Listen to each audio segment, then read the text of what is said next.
नमस्कार प्यारे मित्रों, फिर हम एक ताज़ा वीडियो आपके लिए लेकर आए हैं। साथियों, इस बार रचना नई है और ये इसका प्रथम भाग है और कविता है अंधेरे में। लिखी गई है गजानंद माधव मुक्तिबोध के द्वारा।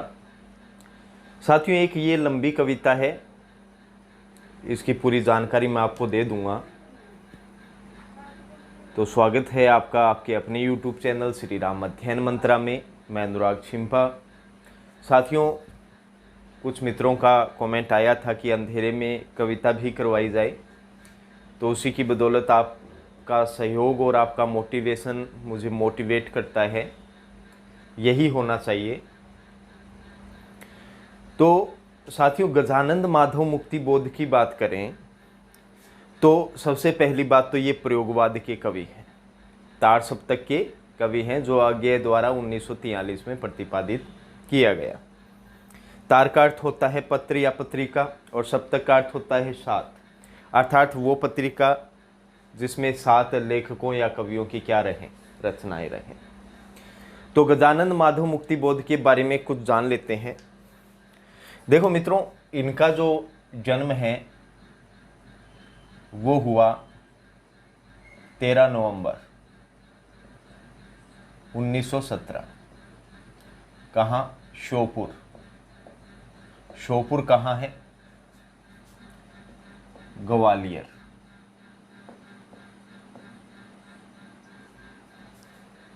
और ग्वालियर कहाँ है? मध्य प्रदेश में। ठीक है मित्रों। अच्छा, निधन इनका हो गया था 11 सितंबर 1964, भोपाल।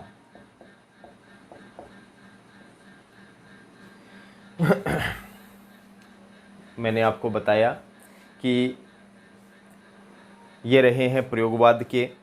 अच्छा, इनकी कुछ काव्य संग्रह है, जैसे भूरी भूरी खाक धूल और चांद का मुंह टेढ़ा। ये आपके लिए महत्वपूर्ण रहेगा, क्योंकि देखो काव्य संग्रह कौन सा? चांद का मुंह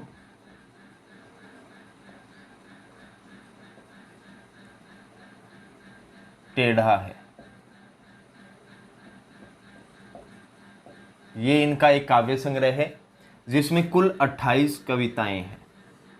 जिसमें कुल कितनी कविताएं हैं? 28। उसी में एक कविता है अंधेरे में।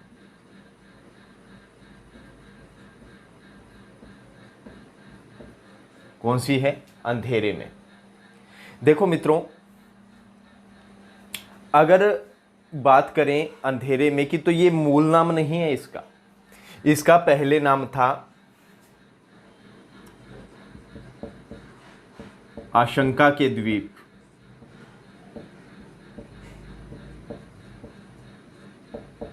अंधेरे में।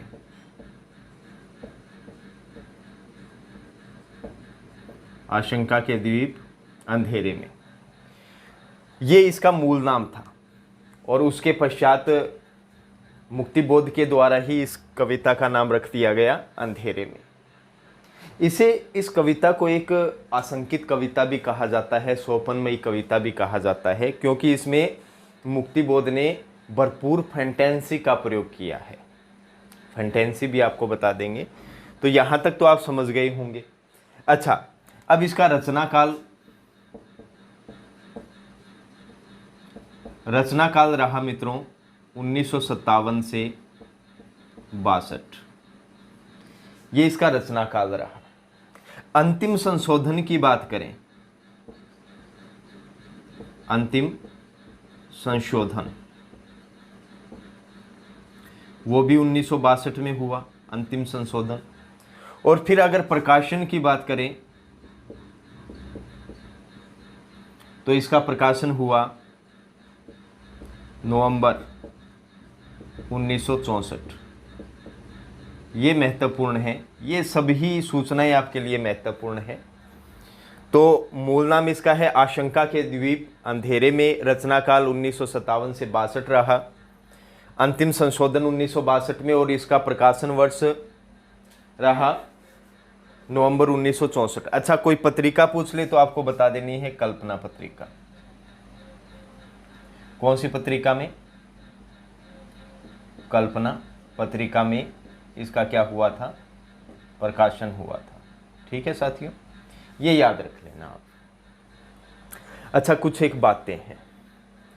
देखो, अंधेरे में जो कविता है उसमें फैंटेंसी का, बिंबों का, प्रतीकों का प्रयोग किया गया है, तो ये अर्थ को दुरूह बना देती है, जिससे आपको घबराना नहीं है, कोई खास बात भी नहीं है, बस समझना है, थोड़ी कठिनाई रहेगी। तो देखो, इसमें अगर मूल रूप से बात की जाए तो किसका प्रयोग किया गया है? फैंटेंसी का प्रयोग किया गया है। अच्छा, आप पूछोगे सर फैंटेंसी, अच्छा फैंटेंसी बता देता हूं। फैंटेंसी जो शब्द है वो ग्रीक के फैंटेंसिया से बना है।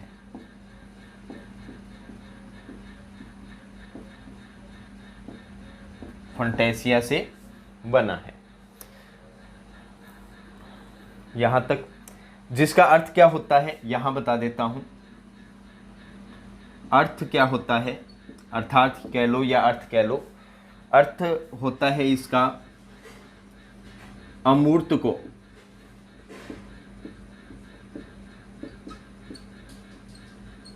दृश्य बनाना। अमूर्त को दृश्य बनाना। अमूर्त जो दिखाई न दे, मूर्त जैसे फ्रिज पड़ा है, ये बोर्ड है, वाइट बोर्ड, ये अपने को दिखाई दे रहा है, ठीक है। अगर मैं यही कमलों की बात करूं तो वो अमूर्त है। हालांकि अमूर्त वो भी चीज़ें होती है जिसे सोचा नहीं जा सकता, जिसे विचारा नहीं जा सकता, अगर मन में भी आता है तो उसको हम स्पष्ट नहीं कर पाते हैं, वो अमूर्त होता है। जिसको छुआ नहीं जा सकता, जिसको देखा नहीं जा सकता। और स्पष्ट कर दूंगा किस प्रकार। तो अर्थ इसका क्या हो गया? अमूर्त को दृश्य बनाना, अर्थात उसे दृश्य रूप में प्रस्तुत कर देना। भाई कई बार अपने को स्वप्न आता है, कुछ याद रहता है, कुछ याद नहीं रहता है। हाँ, उस वक्त अगर किसी को बता दें तो 30 से 40% हम बता देंगे, लेकिन वही शाम को या अगले दिन बताने को कहा जाए तो हम उसका 5% भी नहीं बता सकते हैं। तो अर्थात आप लिख सकते हो, अर्थात कल्पना या स्वप्न को बिंबात्मक रूप देना।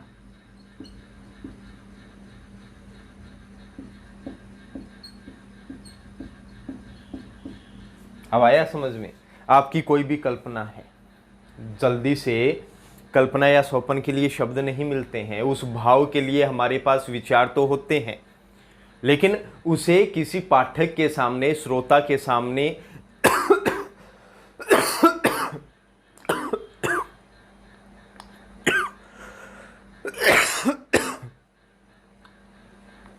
श्रोता के सामने या पाठक के सामने, क्षमा करना, श्रोता या पाठक के सामने उन्हें दृश्य के रूप में रखना हर किसी के बस की बात नहीं होती है, जो मुक्ति बोध ने किया है। तो अर्थात कल्पना या स्वप्न को किसका रूप दे देना? बिंबों का रूप दे देना। बिंब का मतलब होता है प्रतिबिंब। ये इंद्रियों से जुड़ा रहता है। 5 इंद्रियां होती है, आंख, नाक, कान, जीभ जिसे जिह्वा कहते हैं, और स्पर्श। इसी से इन्हीं बिंबों का प्रयोग जब कवि करता है तो उनसे संबंधित जो अनुभूतियां होती है वो हमारे हृदय में यों की यों उतर आती हैं। उदाहरण के लिए मैं कहूं कि सामने हल्की हल्की बारिश हो रही है तो वो दृश्य बिंब है।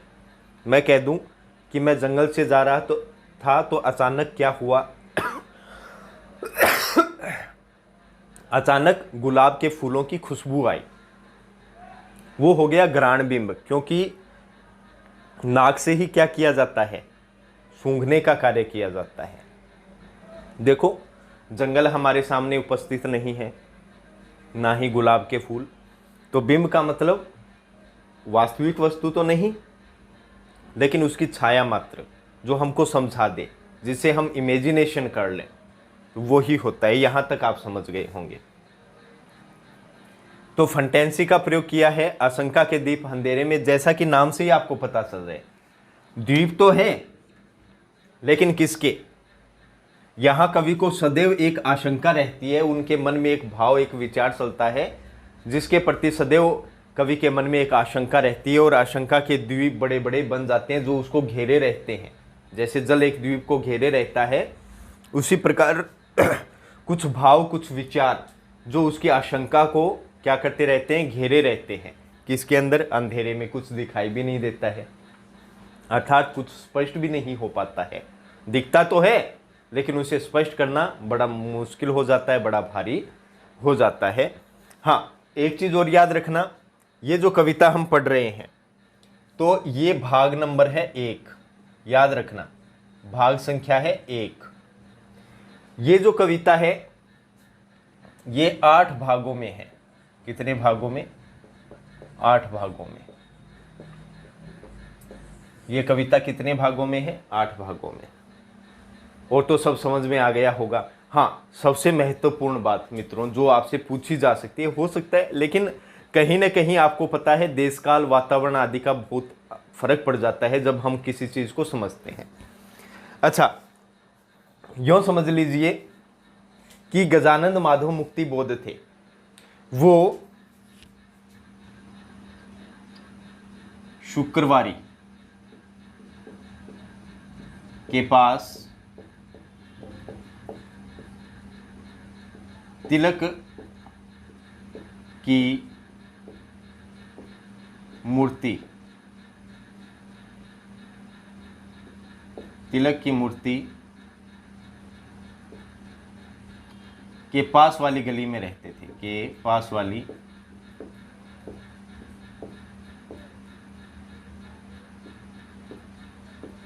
गली में रहते थे।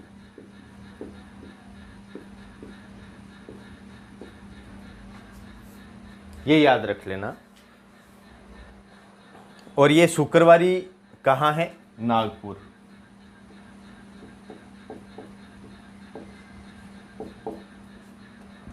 नागपुर शुक्रवारी गली, शुक्रवारी के पास, तिलक मूर्ति के पास वाली गली में वो रहते थे। अच्छा, वहां क्या हुआ कि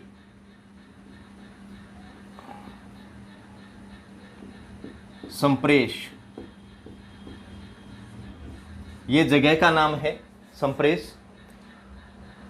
अच्छा, इसी मिल के मजदूरों के ऊपर क्या चला दी गई थी? हुकूमतों द्वारा गोलियां चला दी गई थी, और वहाँ काफ़ी मजदूर मारे गए थे। किसी का सर फट गया था, किसी का सीना फट गया था, वहाँ बुरा हाल था, खून बह रहा था। और वहीं मुक्तिबोध रिपोर्टर की हैसियत से पहुँचे, और इसी का वर्णन कहाँ किया गया है? इस कविता में किया गया है। ठीक है मित्रों, ये याद रख लेना आप, इसी चीज़ का वर्णन किस में किया गया है? इस कविता में किया गया है। तो ये हो गया, आपको समझा दिया है। अब बात करेंगे मूल कविता के ऊपर। ठीक है,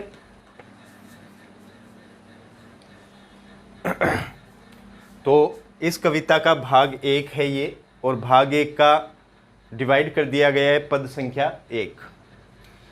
तो गजानंद माधव मुक्तिबोध यहाँ क्या कहते हैं कि जिंदगी के कमरों में अंधेरे लगाता है चक्कर कोई एक लगातार, आवाज पैरों की देती है सुनाई बार बार बार बार, वह नहीं दिखता नहीं ही दिखता किंतु वह रहा घूम, तिलस्मी खोह में गिरफ्तार कोई एक, भीतर पार आती हुई, भीत पार आती हुई पास से गहन रहस्य में अंधकार ध्वनि सा,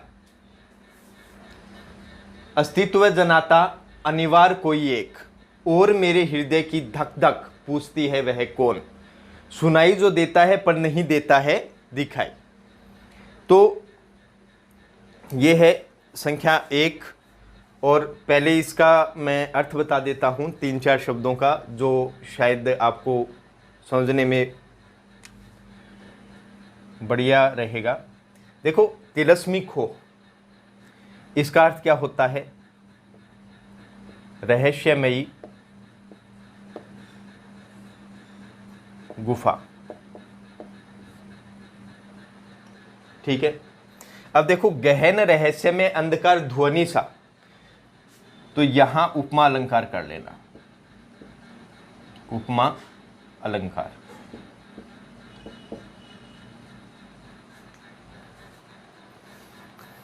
मतलब जो भी उसका भाव है, विचार है कवि का, वो गहरे अंधकार के रहस्य में ध्वनि के समान लगता है। तो भाव को किसके समान बताया है? गहरे अंधेरे रहस्यमय ध्वनि के समान बताया, तो यहाँ उपमा अलंकार हो जाएगा। अच्छा, इसके अलावा देखो धक धक, पुनरुक्ति प्रकाश अलंकार, पुनरुक्ति प्रकाश अलंकार हो जाएगा। ठीक है, क्लियर है? अच्छा, इसके अलावा बार बार वही पुनरुक्ति प्रकाश अलंकार आया है। इसके अलावा जो भी कुछ गिरफ्तार का अर्थ बंदी हो जाएगा, बंदी बना लिया जाता है।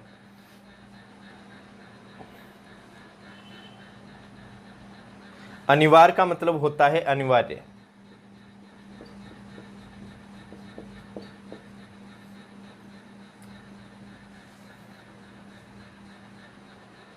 ठीक है, आगे देखते हैं, कुछ बचा होगा तो आपको बता देंगे। अवतरण क्या है?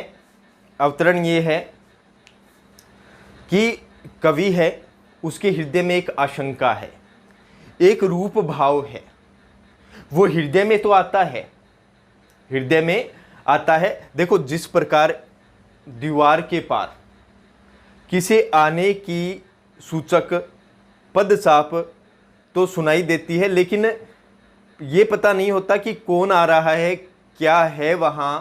भूत भी हो सकता है, औरत भी हो सकती है, पुरुष भी हो सकता है, भालू भी हो सकता है, कोई जानवर भी हो सकता है। उसी प्रकार वो भाव हृदय की जो दीवार है, जो दीवार का मतलब यहां अवचेतन मन, जिस मन में दमित इच्छाएं चली जाती है, उसके भाव आते तो हैं दीवार के पार, सुनाई तो देते हैं, लेकिन पूर्णतः स्पष्ट नहीं हो पाते हैं। यह कवि के मन की आशंका है, जिसे इसके माध्यम से व्यक्त किया है, दीवारों के माध्यम से, मतलब प्रतीकों के माध्यम से व्यक्त किया है। ठीक है,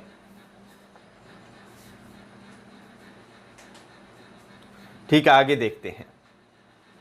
और देखो एक बात और बता देता हूं, तिलस्मी खो ये प्रतीक के रूप में भी प्रयोग हुआ है। किस प्रतीक के रूप में? संत्रास, हृदय के रूप में।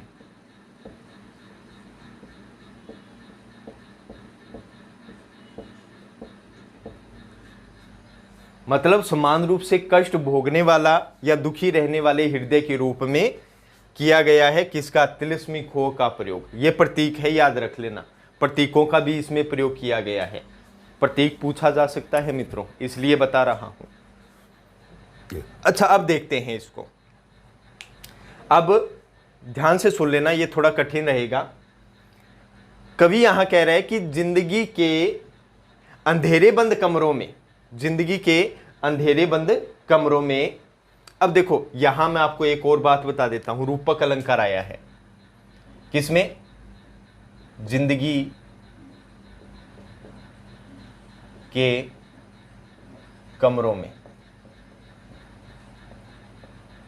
अब इसमें क्या है? रूपक अलंकार है।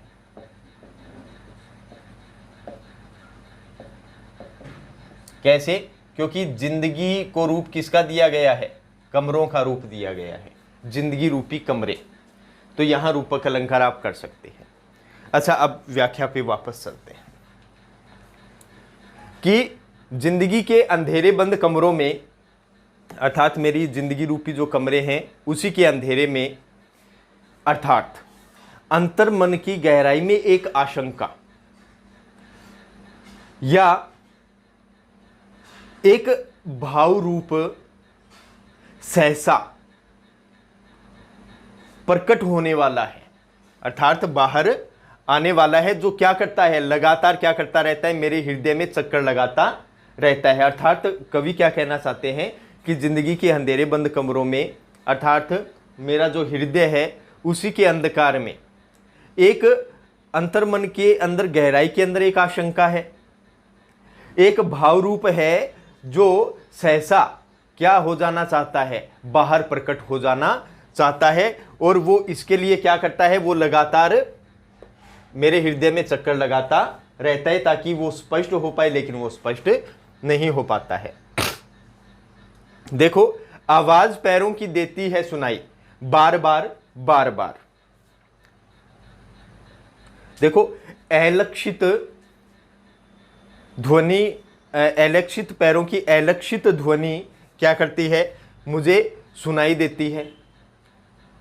आवाज पैरों की देती है सुनाई। यहां ध्यान से देखना कि मेरे हृदय में अलक्षित पैरों की अलक्षित ध्वनि सुनाई तो देती है, अर्थात वो भाव है वो मुझे सुनाई तो देता है, अंदर ही अंदर चलता तो रहता है, लेकिन वो मुझे पूर्णतः दिखाई नहीं देता। वो बार बार क्या करता रहता है, उसकी आवाज है वो मेरे हृदय में गूंजती रहती है। उस भाव की जो आवाज है, ध्वनि है, जो अलक्षित है, जिसका कोई लक्ष्य नहीं है, वही भाव बार बार मेरे हृदय में क्या करता रहता है, आवाज करता रहता है। जो मेरा हृदय रूपी मन, मतलब अंदर का जो मन है, वो क्या करता रहता है, ध्यान लगाकर सुनता रहता है। वह नहीं दिखता, नहीं दिखता, लेकिन ऐसा होने पर भी वो पूर्णतः दिखाई नहीं देता, अर्थात वो स्पष्ट नहीं हो पाता है। किंतु वह रहा घूम, तिलस्मी खोह में गिरफ्तार कोई एक। जिस प्रकार जेल में कोई कैदी बंद होता है, उसी प्रकार मेरे संत्रास हृदय की रहस्यमयी गुफा में वह बंदी के समान क्या करता रहता है, मेरे हृदय में घूमता रहता है, मेरे अवचेतन मन में वो घूमता रहता है, लेकिन मन में वो पूर्णतः नहीं आ पाता है, अर्थात वो भाव स्पष्ट नहीं हो पाता है। भीत पार आती हुई पास से, गहन रहस्य में अंधकार ध्वनि सा अस्तित्व जनाता अनिवार्य कोई एक। यहां तक देखते हैं कि देखो, भीत पार आती हुई पास से, तो कवि यहां कह रहे हैं कि जिस प्रकार भीत का अर्थ यहां क्या है, दीवार। भीत का अर्थ होता है दीवार। ये राजस्थानी भाषा में भींत भी इसे कह देते हैं। तो देखो, जिस प्रकार दीवार के पार किसी के आने की सूचक पदचाप सुनाई तो देती है, लेकिन यह स्पष्ट नहीं हो पाता है कि वहां कौन आ रहा है, वहां कौन है। उसी प्रकार मेरे अवचेतन मन की जो दीवार है, उससे क्या है, आवाज तो आ रही है, उस भाव का सूचना तो मुझे मिल रही है, लेकिन यह पता नहीं चलता कि वो भाव क्या है, वो भाव स्पष्ट नहीं हो पाता है। ऐसा लगता है वो गहरे अंधकार के रहस्यमय ध्वनि के समान अपना अस्तित्व क्या करना चाहता है, जनाना चाहता है, अर्थात वो बताना चाहता है, प्रकट करना चाहता है। जनाता का मतलब प्रकट करना या कुछ कहना। क्या हो जाएगा कि वो जो भाव है, जो अवचेतन मन में है, वो गहरे अंधकार के रहस्यमय ध्वनि के समान मेरे हृदय में अपना अस्तित्व प्रकट करना चाहता है, वो कुछ कहना चाहता है, अनिवार्य कोई एक। और वो क्या है, अनिवार्य भी है। भाई, हर किसी को ये होता है कि वो अपने भाव को जाने, लेकिन यहां मेरा भाव स्पष्ट नहीं हो रहा, लेकिन ये अनिवार्य भी है। और मेरे हृदय की धक धक पूछती है वह कौन, और उसी भाव को मेरे हृदय की धड़कन क्या करना चाहती है, जानना चाहती है। वो धड़कन है जो हृदय की धुक धुक है, वो उसे पूछना चाहती है कि वह कौन है जो सुनाई तो देता है पर दिखाई नहीं देता है। अर्थात वो भाव मेरे मन में तो चलता रहता है, वो भाव मेरे अंदर है, वो विचार में मैं जानता हूं, लेकिन उसे मैं स्पष्ट नहीं कर पा रहा हूं। वो भाव कौन सा है, ये हो गया नंबर 1। अब बात करते हैं नंबर 2 पे। इतने में अकस्मात गिरते हैं भीत से फूले हुए पलस्तर, खिरती है चूने भरी रेत, खिसकती है पपड़ियां इस तरह खुद ब खुद। कोई बड़ा चेहरा बन जाता है स्वमपी, मुख बन जाता है दीवाल पर, नुकीली नाक और भव्य ललाट है, दृढ़ हनु, कोई अनजानी अनपहचानी आकृति। ये क्या है?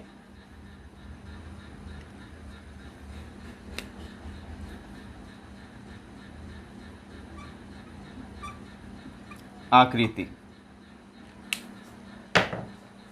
कोई अनजानी अनपहचानी क्या है? आकृति है। कौन वह दिखाई जो देता पर नहीं जाना जाता है, कौन मनु। तो अवतरण बता देता हूं इसका। सबसे पहले देखो, यहां एक समय की मार सहता हुआ एक भवन है, और आपको पता है जैसे जैसे समय बीतता चला जाता है और कोई हवेली होती है, कोई भवन होता है, वो धीरे धीरे उसकी जो दीवार की पपड़ियां हैं वो गिरने लग जाती है, चूना फूल जाता है सीलन आ जाने से। अब वो चूना फूल जाता है तो हवा के द्वारा या वो क्या होता है, गिर जाता है, और उससे दीवारों पे रंग उतर जाने से क्या बन जाती है, चूना उतर जाने से आकृतियां बन जाती है। और जिस प्रकार देखो बच्चे कहते हैं ना, बादल में मुझे हाथी दिखता है, हम भी करते हैं, जैसे अपने को कोई आकृति देख, भारत की आकृति दिखाई दे रही है, तो उसी प्रकार एक आकृति बन जाती है और आकृति के रूप में एक बड़ा चेहरा बन जाता है। उसकी नुकीली नाक है, दृढ़ ठोड़ी है, यहां दे रखा है, और भव्य उसका क्या है, ललाट है। तो कवि क्या कह रहा है, वो मुझसे पहचाना नहीं जा रहा, वो मुझे दिख रहा है एक आकार के रूप में। तो उसी के माध्यम से कवि कह रहा है कि भाव तो है मेरे हृदय में, और उसी भावों का, उन्हीं विचारों की एक आकृति तो मेरे सामने बन रही है। और आकृति भी कैसी है, भव्य आकृति है, मानवता के उच्च आकांक्षाओं की, उच्च गुणों की वो क्या है, आकृति है, लेकिन मैं उसे स्पष्ट नहीं कर पा रहा हूं। ये हो गया अवतरण। ठीक है, इसी को ही पढ़ेंगे आगे। देखो, अकस्मात मतलब अचानक। ये स्वप्न चल रहा है कवि का, और स्वप्न को क्या करना चाहता है कवि, दृश्य रूप देना चाहता है, जैसा कि मैं पहले ही बता चुका हूं। और दृश्य रूप कैसे दिया जा सकता है, बिंबों के माध्यम से ही दिया जा सकता है। तो कहने का मतलब प्रतीक का प्रयोग किया गया है, बिंबों का प्रयोग किया गया है,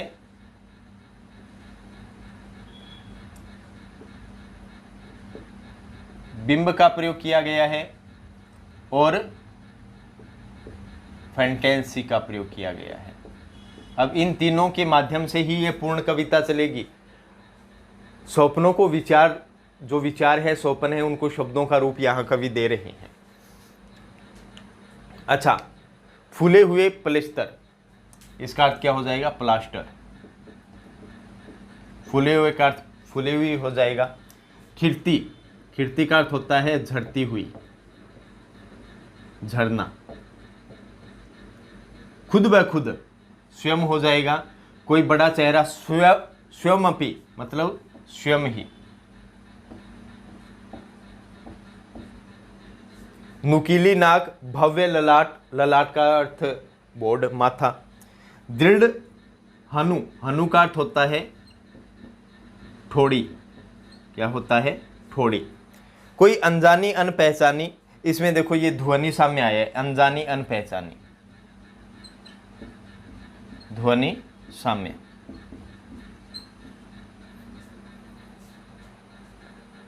मनु का अर्थ होता है मानव। अरे वही कामायनी वाला मनु, कामायनी पढ़ लिया है रचना, तो रचना में देख लेना, प्लेलिस्ट में है कामायनी। ठीक है, तो मानव इसे कह सकते हैं आदि पुरुष, आदि पुरुष, कामायनी में पढ़ लेना। इन्होंने कामायनी पे आलोचना भी लिखी है। कामायनी एक पुनर्विचार, विपात्र, सतह से उठता आदमी, काफ़ी रचनाएं हैं इनकी। नई कविता का आत्मसंघर्ष देख लेंगे।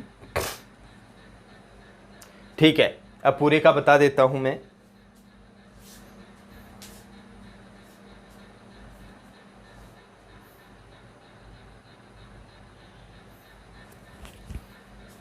हाँ, अब देखो, इतने में अचानक अब आगे जो स्वप्न चल रहा है, स्वप्न रील चल रही है, तो आगे कवि का जो स्वप्न चल रहा है उसी स्वप्न में क्या होता है कि अचानक जो दीवार है, भीत का अर्थ क्या हो जाएगा, दीवार, उस दीवार से जो फूले हुए प्लास्टर थे सीलन के कारण, वो क्या होने लग जाते हैं, गिरने लग जाते हैं। चूने से भरी जो दीवार पर चूने लगे हुए थे, जो चूने से भरी हुई दीवार थी, रेत थी, वो क्या होने लग जाती है, दीवारों से झरने लग जाती है। पपड़ियाँ खिसकने, पपड़ियाँ हैं वो स्वयं ही क्या होने लग जाती है, खिसकने लग जाती है। अर्थात जो दीवारों पे चूना किया गया है वो स्वयं ही अपने आप झड़ने लग जाता है। इसी प्रकार जो दीवारों पे पपड़ियाँ हैं चूने की, वो भी धीरे धीरे क्या होने लग जाती है, उतरने लग जाती है। और उसी के कारण एक बड़ा चेहरा मेरे सामने अपने आप ही बन जाता है, स्वयं ही बन जाता है, मुख बन जाता है दीवार पर। कोई बड़ा चेहरा, कोई एक मुख वो दीवार मतलब दीवार पर बन जाता है। उसकी नाक है वो नुकीली है, और उसका मस्तक है वो भव्य है, बड़ा मस्तक है, चमकदार है, चमक है, उसमें एक आभा है। आभा का मतलब गुणवान, बुद्धिमान, ऐसा ललाट दिखाई देता है। दृढ़ हनु, उसकी दृढ़ ठोड़ी बन जाती है।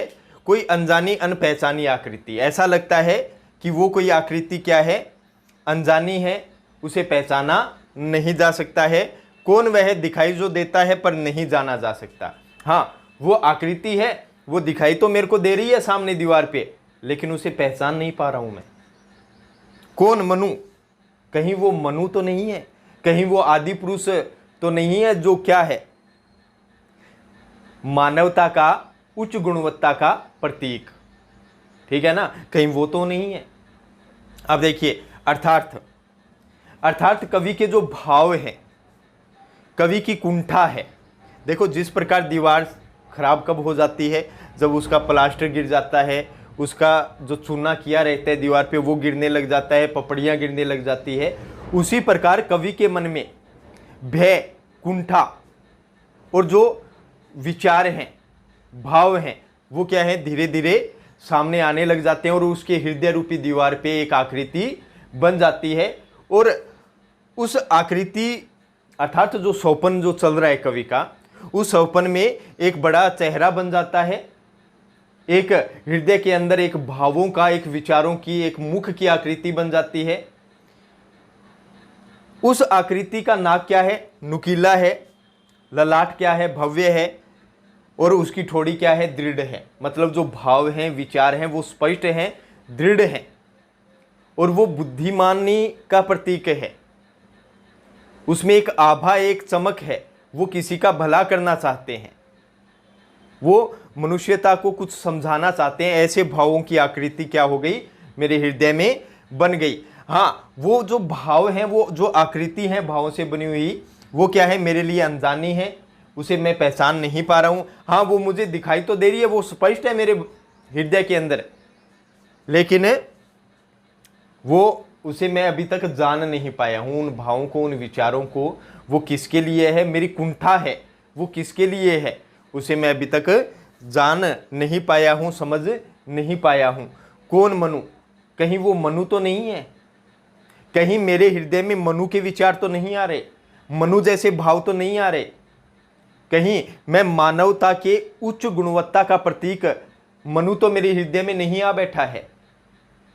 तो ये बताया गया है इन दो पदों में, और उम्मीद है भली प्रकार से समझ में आया होगा। कोशिश की है कि भली प्रकार से समझा पाऊं, तो अगर आप पूर्णतः वीडियो देखते हैं तो आपको जरूर समझ में आएगा। कुछ छोटी बातें थी जो मैंने आपको बता दी है, कुछ समझ में नहीं आता है तो कमेंट बॉक्स में आप कमेंट कर सकते हैं। और साथियों, परीक्षा नज़दीक है, और ये जो कविताएं हैं net, JRF, UPSC, RPSC, college lecturer, assistant professor में बहुत लायक है आपके। तो देखो, निःशुल्क भी है, और मैं यही चाहता हूं कि आप आगे से आगे इस कविताओं को बढ़ाएं, इन रचनाओं को आगे प्रेषित करें, ताकि अन्य विद्यार्थी भी इसका लाभ ले सकें, और ऐसी उम्मीद भी मैं आपसे करता हूं। तो ठीक है मित्रों, इसी के साथ श्री राम अध्ययन मंत्रा को विदा दीजिए। जय हिंद, वंदे मातरम साथियों।